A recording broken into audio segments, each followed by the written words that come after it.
Morning world, 20 past 8 in the morning on the 20th of October 2015. Still coughing and spluttering. Big thank you to all those kind words. Now, Saturn square Neptune. It's going to be around for a long time to come, so we might as well start getting used to it. Saturn in Sagittarius, bringing a sense of renegotiating boundaries, structures, a sense of order into words like religion, philosophy, higher education, the law.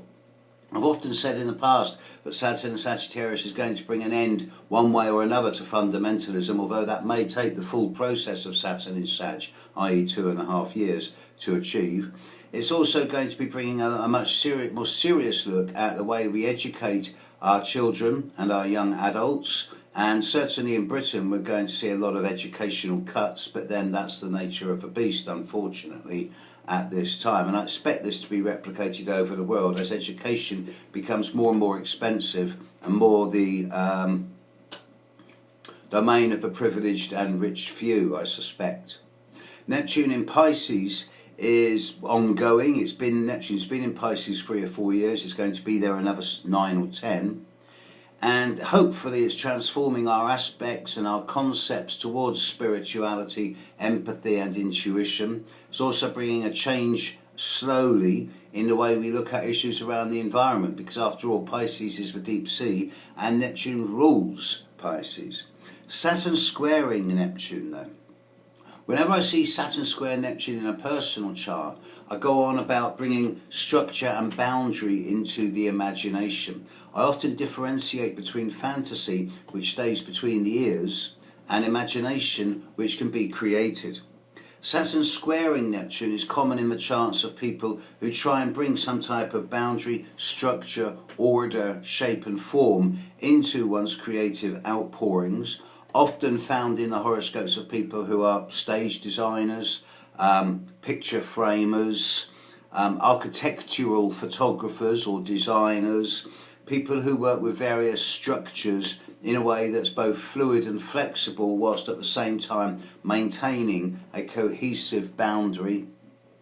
It's about, on the one hand, bringing structure into the imagination, but on the other hand, viewed the other way, it's also about loosening the structures and boundaries from rigidity into more flexibility. It's also common in the charts of people who succumb to addiction, neuroses, periods of melancholy every so often as well. Excuse me.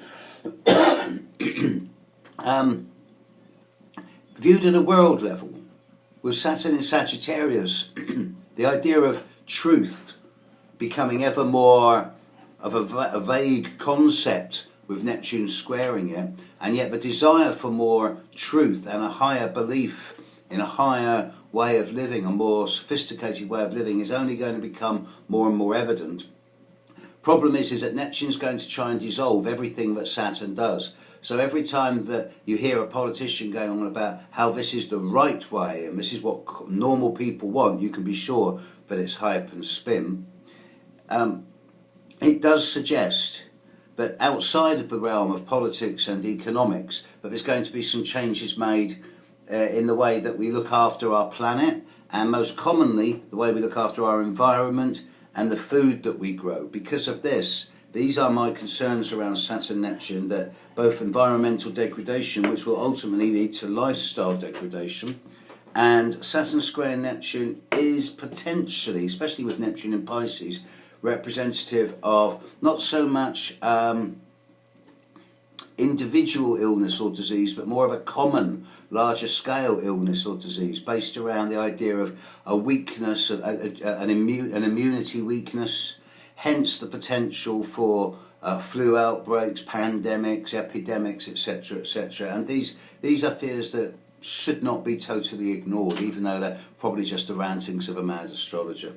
So more on this over the coming months, because this is not going away in the short term. Meantime, this weekend I'm in London. I've still got about 4 or 5 slots available this Friday and 2 or 3 this Saturday. It's in North London, so anyone who's interested, you know how to get hold of me. I'll send you the full details. Steve@stevejudd.com. Catch you tomorrow, folks. Bye.